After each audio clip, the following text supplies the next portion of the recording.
To create shipping rules, you can click on Add Shipment.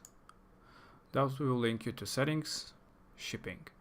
Now you can create your own shipping rules by clicking on Add Shipping option. Currently we have one created. And here you can see all the settings that you can set for a shipping. It can be on price range or weight range, depending on the type of product. You add a shipping name that will be listed in your store, and from what to what price the shipping cost will be. This way you can create different shipping rules depending on the price or on the weight.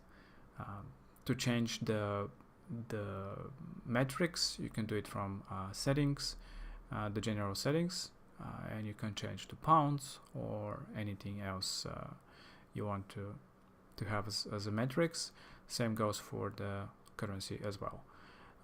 You can also apply this code for globally. If it's global is selected, that will be for all countries, or you can uncheck global and select different countries that you want to apply this rule for.